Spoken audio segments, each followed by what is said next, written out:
Modern history में हम एक कदम और आगे बढ़ते हैं। देखिए, आज हम स्वराजिस्ट पार्टी के बारे में समझेंगे। हमने नॉन ब्राह्मणिकल मूवमेंट्स के बारे में अच्छे से पढ़ा। ये हमने क्यों पढ़ा था? हमने पढ़ा था कि महात्मा गांधी के द्वारा नॉन कोऑपरेशन मूवमेंट चलाया गया। उस नॉन कोऑपरेशन मूवमेंट के अलग अलग क्षेत्रों में अलग अलग प्रभाव नज़र आए, और उन मूवमेंट्स को भी हमने नॉन कोऑपरेशन मूवमेंट के अंदर ही पढ़ा भी था। लेकिन ऐसे में हमने डिटेल में अकाली मूवमेंट कवर किया, और हमने डिटेल में non Brahmanical movement of western and the southern India cover किया, जिसमें महाराष्ट्र, तमिलनाडु, आंध्र प्रदेश और कर्नाटका हमने कवर किए। ऐसे में अब हमें इस फेज़ से आगे बढ़ना है। देखिए, जिस फेज़ की शुरुआत में आज आपसे डिस्कस में करने जा रहा हूँ, वो 1922 से 1929 का फेज़ है। 1922 से 1929 का फेज़ क्यों इम्पॉर्टेंट है? इस फेज़ की शुरुआत हुई एक बहुत बड़ी मूवमेंट के ख़त्म होने से, यानी कि first phase of civil disobedience of the Gandhi 1922 5 फरवरी को ही ख़त्म हुआ था। चौरी चौरा की जो एक घटना हुई उत्तर प्रदेश के गोरखपुर में, जहां पर प्रोटेस्टर्स ने 21 पुलिस वालों को जला दिया। इस घटना की वजह से गांधी के द्वारा 5 फरवरी 1922 को असहयोग आंदोलन वापस बुला लिया गया, और 12 फरवरी 1922 को ही कांग्रेस के बारदौली सेशन में रेजोल्यूशन पास किया गया कि नॉन कोऑपरेशन मूवमेंट अब आगे नहीं चलाई जाएगी। 10 मार्च 1922 को महात्मा गांधी को अरेस्ट किया गया, और सुनवाई के दौरान जज ने उन्हें 6 साल की सज़ा सुनाई। जज की इच्छा के मुताबिक उन्हें बाल गंगाधर तिलक के मुकाबले ही सज़ा मिलनी चाहिए थी, जो कि बाल गंगाधर तिलक को भी पहले 6 साल की सज़ा मिल चुकी थी। ऐसे में 1922 में बहुत सारी घटनाएं हुई हैं, उन घटनाओं को समझना ज़रूरी है। तो इस फेज़ की शुरुआत होती है जहां first phase of civil disobedience, सविनय अवज्ञा आंदोलन ख़त्म हुआ, और इस फेज़ का एंड 1929 में जहां होगा, वहां पर second phase of civil disobedience movement, second phase of mass struggle, second phase of सविनय अवज्ञा आंदोलन शुरू होगा अगेन बाय द गांधी। आई बात समझ में? तो ये एक मास मूवमेंट के ख़त्म होने से दूसरे मास मूवमेंट के शुरू होने तक के बीच का फेज़ है। इस फेज़ में क्या क्या घटनाएं हुई, ये हमें समझना ज़रूरी है। देखिए, सबसे पहली चीज़ तो ये थी, स्वराजिस्ट पार्टी की फॉर्मेशन ही क्यों हुई इस समय में, और वो क्यों आए, उसे हमें समझना ज़रूरी है। सबसे पहला एस्पेक्ट यहाँ पर यह था कि 1922 में महात्मा गांधी के जेल चले जाने के बाद और नॉन कोऑपरेशन मूवमेंट वापस बुला लेने के बाद नॉन कोऑपरेशन अभियान लीडरलेस हो चुका था पूरी तरह। ऐसे में कांग्रेस के भीतर ही बहुत से ऐसे वर्ग थे जिनमें नॉन कोऑपरेशन मूवमेंट को अचानक से स्थगित कर देना, एकदम से कैंसिल कर देने के खिलाफ बहुत रोष था। कांग्रेस के जो नेशनलिस्ट लीडर्स थे, उनका ये मानना था कि नॉन कोऑपरेशन मूवमेंट को एकदम से ख़त्म नहीं करना चाहिए था, नॉट एट ऑल। ऐसे में कुछ नेशनलिस्ट लीडर ऐसे भी थे जो 1919, 1920 में ही गांधीयन आइडियोलॉजी, गांधीयन कैंपेन्स और मैथमेटिक्स से सहमत नहीं थे, लेकिन फिर भी वो गांधी के साथ आए क्योंकि सरकमस्टेंस डिमांड करता था, समय की नज़ाकत थी, उनके पास कोई और ऑप्शन नहीं था, उन्हें आना ही था। तो सत्य यह है कि इस मौके में अब जब गांधी नहीं है, तो बहुत से लोग हैं कांग्रेस के नेशनलिस्ट लीडर जो वरी कर रहे हैं कि आगे आने वाले समय में मास स्ट्रगल का फॉर्म क्या होगा, जो ये वरी कर रहे हैं कि नॉन कोऑपरेशन ने जो एक नेशनल फर्वर क्रिएट किया था, एक नेशनल सेंटिमेंट लोगों में क्रिएट किया, एक अवेकनिंग की, एक अवेयरनेस की, कहीं वो सब कुछ पैसिविटी में ना चला जाए, ख़त्म ना हो जाए, शांत ना हो जाए। और एक वर्ग ये था जो ये चाहता था कि हम गांधी के दिखाए मार्ग पर ही आगे बढ़ें। ऐसे में इस समय में आपको दो वर्ग नज़र आएंगे, एक वो जो चित्तरंजन दास, सी आर दास और मोतीलाल नेहरू, सी आर दास और मोतीलाल नेहरू, ये दोनों बहुत इंपॉर्टेंट हैं इस मूवमेंट से जोड़कर देखने वाले। एक ग्रुप ये है दास एंड नेहरू ग्रुप, मोतीलाल नेहरू जवाहरलाल नेहरू जी के पिता। एक ग्रुप ये है जो ये कह रहा है कि हमें नॉन कॉपरेशन मूवमेंट के द्वारा लिए गए स्टेप्स में कुछ स्टेप्स को कर्टेल करके ख़त्म करके नए स्टेप्स लेने होंगे। क्या थे वो नए स्टेप? आपको पता होना चाहिए कि 1919 में गवर्नमेंट ऑफ इंडिया एक्ट यानी कि मॉन्टेग चेम्सफोर्ड रिफॉर्म्स आए, जिसके तहत उन्होंने प्रोविंसेस में डायरकी लागू कर दी, यानी कि द्वैध शासन। कुछ वो सब्जेक्ट्स जिन सब्जेक्ट्स पे मंत्रालय गवर्नर और उसके काउंसलर मैनेज करेंगे, कुछ वो सब्जेक्ट्स जिन सब्जेक्ट्स के ऊपर मंत्रालय जनता के द्वारा चुने गए विधायक जो उस प्रोविंस की लेजिस्लेचर में होंगे उनमें से नॉमिनेट करेगा गवर्नर। तो governor plus the elected candidate, governor plus the nominated councillors, इस तरह से दोहरा शासन आपने लागू किया। लेकिन इस सब चीज़ों के दौरान हो क्या रहा था कि इसकी खिलाफत करने के लिए under the Gandhi's leadership non cooperation movement में ये कहा गया कि असहयोग किया जाएगा लेजिस्लेचर्स के साथ। मतलब जो लेजिस्लेटिव असेंबलीज थी सेंटर की और स्टेट्स की, उनमें 3-3 साल बाद इलेक्शन होने थे ना, तो उसमें 1920 में एक इलेक्शन होने थे ना। तो नॉन कॉपरेशन मूवमेंट में ये कहा गया था कि 1920 के दौरान जो इलेक्शन होंगे उसमें इंडियन नेशनल कांग्रेस और इंडियन नेशनल कांग्रेस के द्वारा चलाए जा रहे इस नॉन कॉपरेशन मूवमेंट के सभी फॉलोअर पूरी कंट्री वाइड इलेक्शंस का बायकॉट करेंगे। तो वोटर भी बायकॉट करेंगे, वोट नहीं डालने जाएंगे, और कैंडिडेट भी बायकॉट करेंगे, वो चुनाव नहीं लड़ेंगे। ऐसे में 1920 के चुनाव का कांग्रेस ने बहिष्कार किया था। लेकिन नियम के मुताबिक 1923 में दोबारा चुनाव होने थे ना, और नियम के मुताबिक 1926 में भी होने थे। तो under the Montague Chelmsford reform 3 बार भारत में चुनाव हुए हैं, 1920, 1923 1923 और 1926 यानी कि 1926। ऐसे में अब ये समय था कि नवंबर 1922 का दौर आना है। इस दौरान ये निर्णय लेना ज़रूरी है कि 1923 में होने वाले चुनाव में पार्टिसिपेट करना है कि नहीं करना। पहले चुनाव हुए नवंबर 1920 में, तो 3 साल पूरे होके अब नवंबर 1923 में चुनाव होंगे ना, तो ये निर्णय लेना ज़रूरी था। तो चित्तरंजन दास और मोतीलाल नेहरू का मानना ये था कि हमें नॉन कॉपरेशन मूवमेंट को लेजिस्लेचर्स के अंदर लेकर के जाना है, लेजिस्लेटिव असेंबलीज़ के अंदर लेकर के जाना है। हम चुनाव लड़ेंगे, चुनाव लड़ कर के हम अंदर जाएंगे और वहाँ जा कर के हम सरकार की सभी नीतियों की आलोचना करेंगे।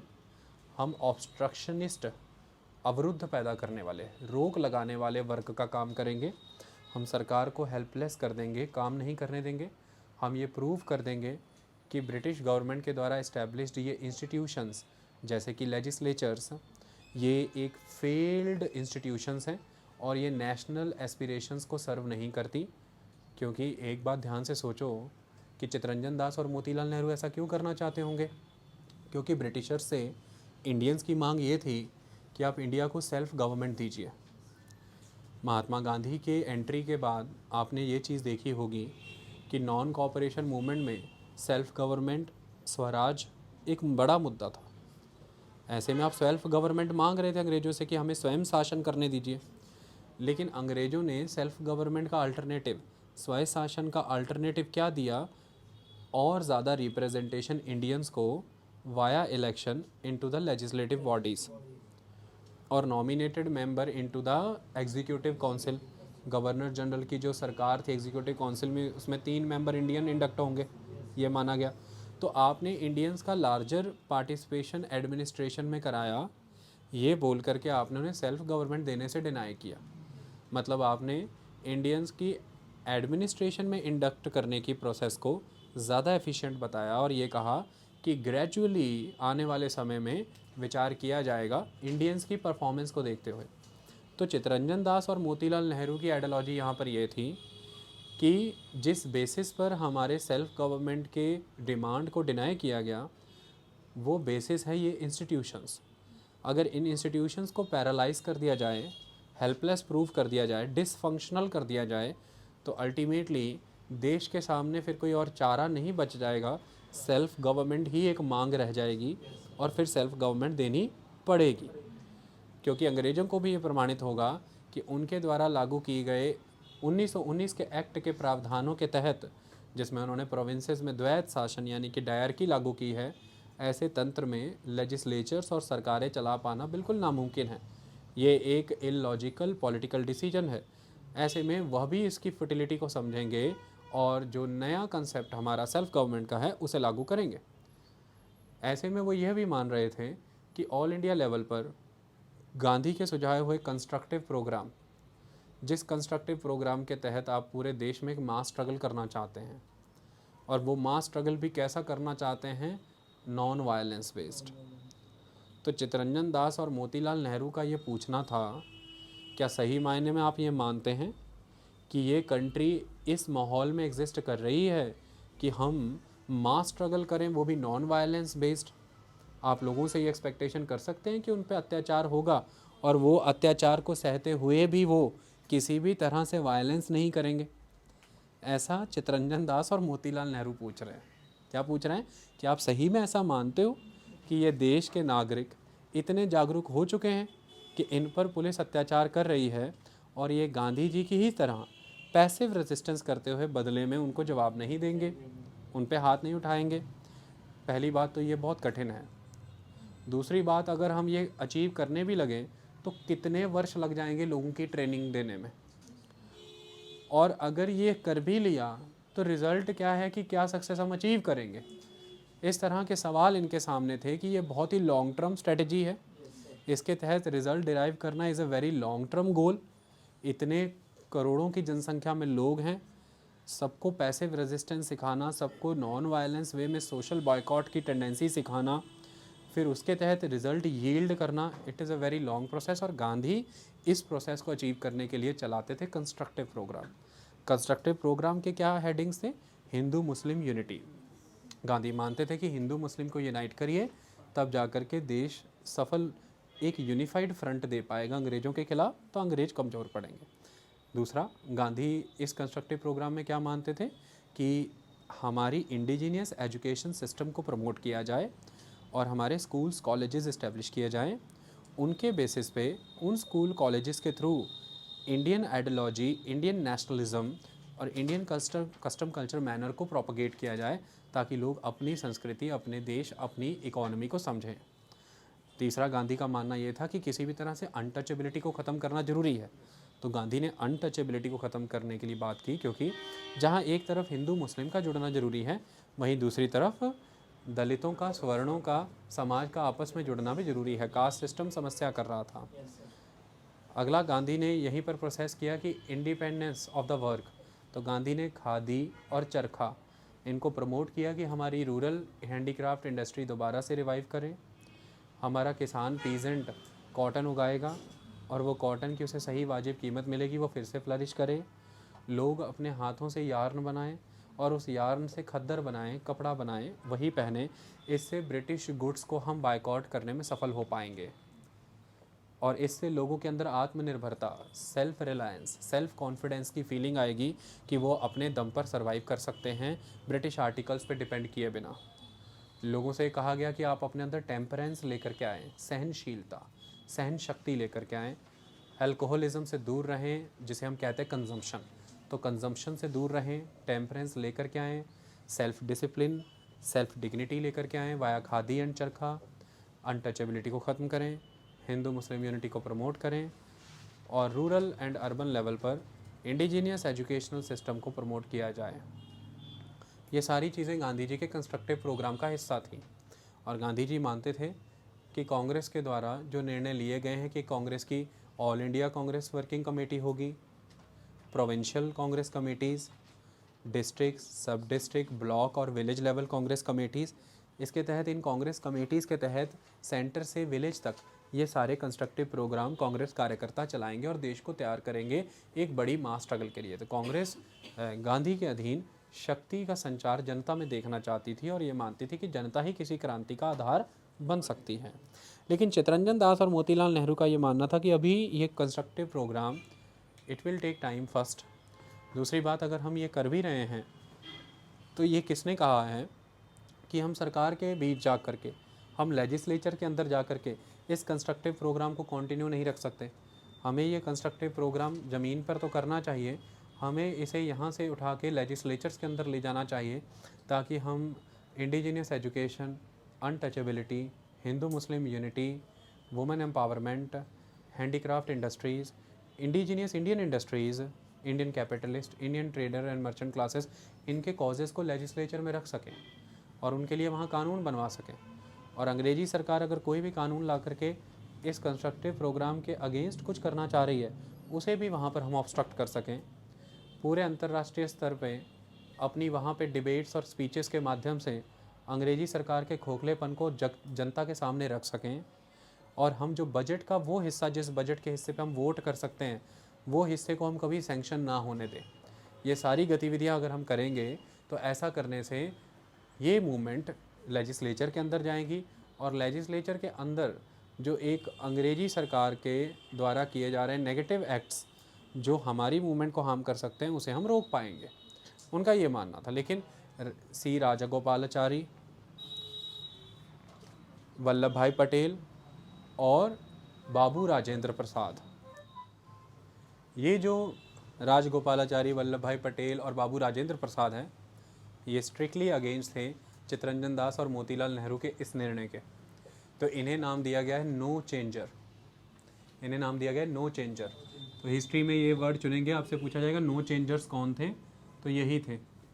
और दूसरा, नो चेंजर के नाम इन्हें साथ क्या नाम दिया गया है, ऑर्थोडॉक्स गांधीयन, ऑर्थोडॉक्स गांधीयन। ये कौन है, सी राजगोपालाचारी, वल्लभ भाई पटेल, बाबू राजेंद्र प्रसाद। और दूसरी तरफ आपके पास कौन है, प्रो चेंजर्स, और ये प्रो चेंजर्स कौन है, स्वराजिस्ट। और ये कौन है, चित्तरंजन दास, सी आर दास और मोतीलाल नेहरू। तो Motilal Nehru, Chittaranjan Das pro changer Swarajist, Vallabh भाई पटेल, राजगोपालाचारी और Rajendra Prasad no changer Orthodox Gandhian. आई बात समझ में। तो ये कहते थे कि नहीं, ऑर्थोडॉक्स गांधीयन कहते थे, नो चेंजर कहते थे कि at any cost constructive programme ही कंटिन्यू रहेगा। इनसे पूछा मोतीलाल नेहरू और चित्तरंजन दास ने कि भैया ऐसा क्यों है, क्यों रहेगा कंटिन्यू। तो उन्होंने कहा कि हम किसी भी तरह से गांधी के नॉन कॉपरेशन मूवमेंट में कोई चेंज नहीं चाहते। उन्होंने कहा था कि काउंसिल्स में नहीं जाना, काउंसिल एंट्री नहीं करनी, तो हम वो नहीं करेंगे। तो इन्होंने कहा कि हम तो भाई उसमें चेंज चाहते हैं, हम तो प्रो चेंज हैं, हम कह रहे हैं कि काउंसिल एंट्री करनी है, हमें जाना है चुनाव लड़ के अंदर। तो नो चेंजर्स ने कहा कि जब तुम चुनाव लड़ के अंदर जाओगे तो होगा ये कि वो होगा जो हमने अब तक किया, आम जनता से कांटेक्ट फिर से टूट जाएगा और हम लोग लेजिस्लेटिव प्रोसीजर्स में ही बिज़ी हो जाएंगे। बड़ी मुश्किल से गांधी के एडवेंट के बाद एक आम जनता से कांटेक्ट स्थापित हुआ है और उसी कांटेक्ट की वजह से आज मास अवेकनिंग थी और हर सेगमेंट से लोग हमारे साथ जुड़े, जिसे मास स्ट्रगल कहा है। ये जो एक नेशनल फर्वर इस समय क्रिएट हुआ है, ये नहीं रोका जा सकता। ये अभियान अगर अब रुका तो सही मायने में फेलियर ये होगा नॉन कॉपरेशन का। तो हम तो ग्रामीण स्तर पे कमेटियाँ बना करके कंस्ट्रक्टिव प्रोग्राम ही कंटिन्यू करेंगे, इंडिजीनियस एजुकेशन प्रमोट करेंगे, हिंदू मुस्लिम यूनिटी की बात करेंगे, अनटचेबिलिटी को दूर करेंगे, खादी और चरखा प्रमोट करेंगे। तो हम तो यही करेंगे। हम वहाँ पर जा कर के नियम बनाना, डिबेट्स, स्पीचेस में पार्टिसिपेट करना, उससे लोगों को कोई फ़र्क नहीं पड़ता, हम लोगों के बीच रहेंगे। तो दोनों के बीच में हीटेड डिबेट्स हुई और दोनों एक पॉइंट पे स्टॉन्च ओपोनेंट हुए एक दूसरे के, ये बात आपको याद रखनी है। लेकिन किसी तरह से कांग्रेस ने 1907 वाली गलती दोहराने से खुद को बचा लिया और सूरत स्प्लिट जैसी परिस्थिति यहाँ पर नहीं आई प्रो चेंजर्स और नो चेंजर्स के बीच में। इसे भी कैसे किया गया वो भी मैं आपको भी समझाऊंगा। लेकिन अब हुआ क्या है, गांधी का इन्फ्लुएंस अभी भी था और गांधी के समर्थक के तौर पर ये तीन नेता, जिनका नाम मैंने अभी लिया, राजगोपालाचारी, राजेंद्र प्रसाद और वल्लभ भाई पटेल, ये कांग्रेस पार्टी के अंदर अपना समर्थन जुटाने में कामयाब रहे। तो उसी साल 1922 में, आपको पता है हर साल कांग्रेस के सेशंस कब हुआ करते थे, दिसंबर में। कांग्रेस एनुअली मीट किया करती थी अनलेस अनटिल कोई अर्जेंट या इमरजेंसी सिचुएशन ना आ जाए जिसमें वो स्पेशल सेशन होल्ड करती थी। तो उसी साल कांग्रेस के द्वारा दिसंबर में जो उनका सेशन हुआ वो बिहार के गया में हुआ। इसे कहते हैं गया सेशन। कांग्रेस के इस गया सेशन के अंदर राजगोपालाचारी ने चित्तरंजन दास को विवश किया कि आप अपना इस्तीफ़ा पेश करिए इस पॉइंट पर कि भैया आप प्रो चेंजर हैं और आप काउंसिल एंट्री करना चाहते हैं। ऐसे पे मत विभाजन करने को कहा गया कि वोटिंग करा ली जाए। जब वोटिंग कराई गई तो नो चेंजर्स यानी कि ऑर्थोडॉक्स गांधीयन मतलब कि राजगोपालाचारी, पटेल और राजेंद्र प्रसाद, इनका फैक्शन और इनकी आइडियोलॉजी वहाँ पर विजयी हुई और चित्तरंजन दास को अध्यक्ष पद, president position Indian national Congress की छोड़नी पड़ी और प्रो चेंजर्स को कांग्रेस से बाहर किया गया। आई बात समझ में? तो इस समय में कंस्ट्रक्टिव प्रोग्राम की वजह से कंस्ट्रक्टिव प्रोग्राम सेगमेंट की विजय मानी गई। ऐसा कहा गया कि कंस्ट्रक्टिव प्रोग्राम वाला सेगमेंट जीत गया, लेकिन इनकी जीत भी लंबी नहीं चली क्योंकि कंस्ट्रक्टिव प्रोग्राम अपनी अंदरूनी परेशानियों से भी जूझ रहा था। क्यों? मैं आपको याद कराना चाहता हूँ, जो कि अभी आने वाले समय में मैं सेकंड फेज़ ऑफ कम्युनलिज्म में पढ़ाऊँगा। मैंने फर्स्ट फेज़ ऑफ कम्युनलिज्म पढ़ा दिया है ना, अब सेकंड फेज़ ऑफ कम्युनलिज्म मैंने बोला था ना करेंगे। आपको पता होना चाहिए कि नॉन कॉपरेशन मूवमेंट जब हुई थी गांधी के द्वारा भी, उस नॉन कॉपरेशन मूवमेंट में किसानों ने ज़मींदारों के खिलाफ मोर्चा खोला। ये सच है। हर किसी ने नॉन कॉपरेशन मूवमेंट को अपने अपने वे में इंटरप्रेट किया ना, और उसने फिर उस मूवमेंट को उसी सेंस में यूज़ करना शुरू किया। तो किसानों ने ज़मींदार के खिलाफ मोर्चा खोला। ऐसे में केरला के बहुत सारे किसान, जो किसान मोपला कहलाते हैं, आपको याद होगा मैंने प्रोटेस्ट अगेंस्ट ब्रिटिश रूल में मोपेला रिबेलियन कराया है। ये मोपेला कहलाने वाले मोपेला किसान जो कि मुस्लिम हैं, ये किनके खिलाफ खड़े थे? हिंदूज़, जो कौन थे? ज़मींदार। तो ऐसे में एक एग्रेरियन डिस्ट्रेस, एक एग्रेरियन राइट दंगा कब कम्युनल दंगे में बदल गया ये समझ ही नहीं आया। और बहुत स्ट्रांगली हिंदू मुस्लिम का एक दंगे का माहौल दक्षिण के केरल में बना। इसे मोपेला रिबेलियन भी कहा गया। ये जो फेज़ है ना, ये थ्रू आउट 1922 ऑनवर्ड 1929 पूरे भारत में चला है। गांधी के नॉन कॉपरेशन मूवमेंट के समय में नॉन कॉपरेशन मूवमेंट का खिलाफत को समर्थन दे करके जो एक हिंदू मुस्लिम यूनिटी फॉर्ज करने का कंसेप्ट था, इसे इतिहासकारों ने आर्टिफिशियल हिंदू मुस्लिम यूनिटी कहा है, क्योंकि ये हिंदू मुस्लिम यूनिटी के पीछे उस समय पॉलिटिकल बेनिफिट गेन करना था। मुस्लिम्स हिंदू के साथ इसलिए जुड़े थे क्योंकि उन्हें खिलाफत मूवमेंट को सफल करना था, जिस मूवमेंट के तहत उन्हें अपने खलीफा को गद्दी पर बैठाना था तुर्की में। और हिंदूज़ उनके साथ इसलिए जुड़े क्योंकि उन्हें भारत में अंग्रेज़ों पर दबाव बनाना था और उन्हें अंग्रेज़ों को अपनी नीतियाँ मनवाने की ओर लेकर के आना था। ऐसे में कांग्रेस और खिलाफत मूवमेंट का एक असिमिलिएशन एसोसिएशन हुआ, जो कि एक तरह के सिचुएशन बेस्ड रीजंस पर बेस्ड था। आई बात समझ में? जब वो रीजंस जाते रहे तो सिचुएशंस जाती रही तो फिर वो जो यूनिटी फॉर्ज की थी वो भी जाती रही। उल्टा नॉन कॉपरेशन मूवमेंट के समय में बहुत सारे थॉट्स ऐसे कंसंट्रेट हो गए जो हिंदू मुस्लिम आपस में ही लड़ने शुरू हुए। जैसे दक्षिण में बंगाल में परिस्थितियां भी कुछ ऐसी ही नज़र आती हैं। आपको पता होना चाहिए ईस्ट बंगाल रीजन में भी किसान मोस्टली मुस्लिम है और जो ज़मींदार है वो मोस्टली हिंदू है। इस तरह की सिचुएशन वहाँ भी एग्जिस्ट कर रही थी। तो ऐसे में ये जो हिंदू मुस्लिम टेंशन है वे बहुत स्ट्रॉन्ग हुई इस पर्टिकुलर टाइम के दौरान, और उस हिंदू मुस्लिम टेंशन का ही एक प्रतिफल ये नज़र आता है कि ये पूरा का पूरा दौर दंगों का दौर है। बहुत बड़े स्तर पर हिंदू मुस्लिम राइट्स होंगे पूरी कंट्री में, और कंस्ट्रक्टिव प्रोग्राम का मेन बेसिस ही था हिंदू मुस्लिम यूनिटी को प्रमोट करना। ये एक इम्पॉर्टेंट चीज़ है। इसके अलावा अंग्रेज़ों ने भी कोई कसर नहीं छोड़ी।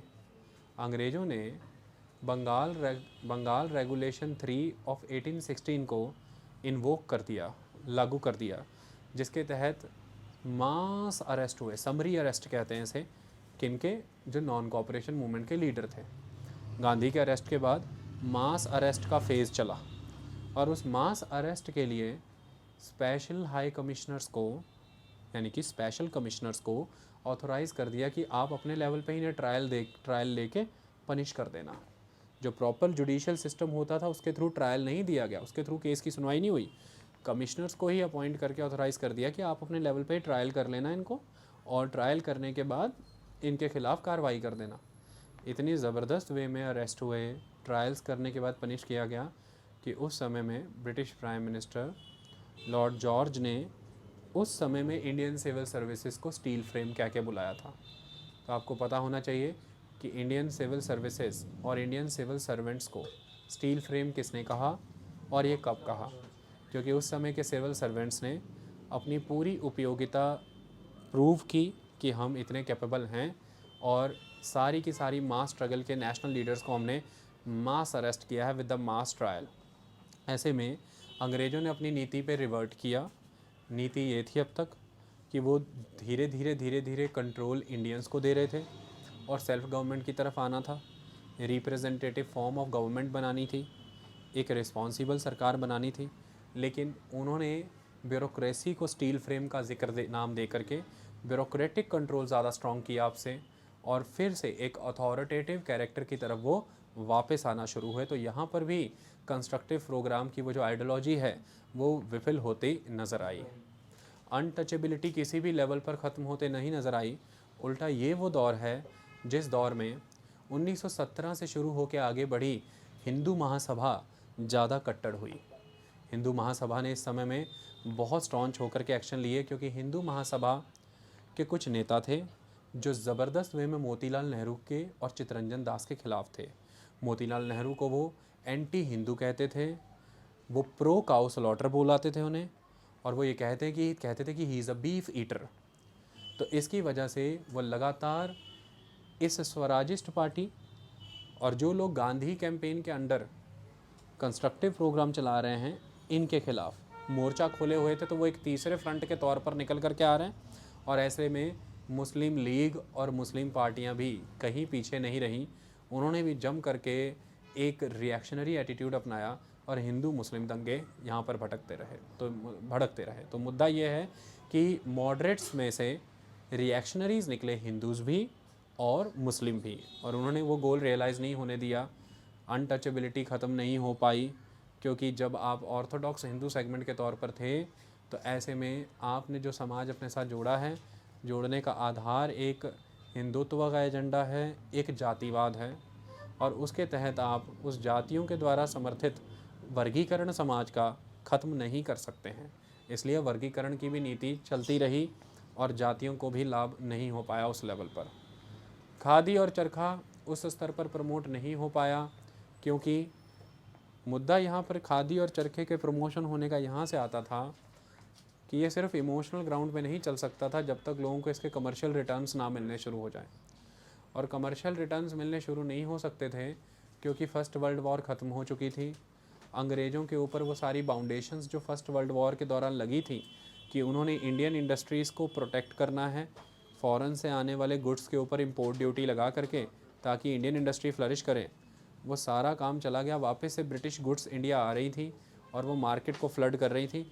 इसके comparatively Indian made goods compete नहीं कर पा रही थी on quality and quantity and on costing also. इस वजह से ये खादी और चरखा सिस्टम भी उस लेवल पर नहीं चल पा रहा था क्योंकि फ़ंड्स की भी कमी थी। ये सारी समस्याएं कंस्ट्रक्टिव प्रोग्राम के एंड पर तो चल रही थी, लेकिन स्वराजिस्ट रुके नहीं। दिसंबर के गया सेक्शन के बाद 1923 की बिगनिंग में स्वराजिस्टों ने अपना मैनिफेस्टो डिक्लेयर किया, अपना एजेंडा डिक्लेयर किया कि वो किस दिशा में और कैसे आगे बढ़ना चाहते हैं। वो क्या एजेंडा था, क्या मैनिफेस्टो था, हम अभी आपको समझाएंगे। अब हम one by one, point by point चीज़ों को लेकर के आते हैं। सबसे पहला पॉइंट हमारा यहाँ पर आ जाता है the Gandhi and the Swarajist. हमें गांधी और स्वराजिस्ट को समझना यहाँ पर ज़रूरी है। देखिए, मैं आपको क्लियर कर दूँ कि 1924 सेहत को ख्याल में रखते हुए गांधी जी की नासाज सेहत, उनकी कमज़ोर उनकी बीमार परिस्थितियों को देखते हुए उन्हें रिहा कर दिया गया। मतलब कि लगभग 2 साल की कैद के बाद वो बाहर आ गए, क्योंकि 1922 10 मार्च को अरेस्ट किया गया था और 1924 फरवरी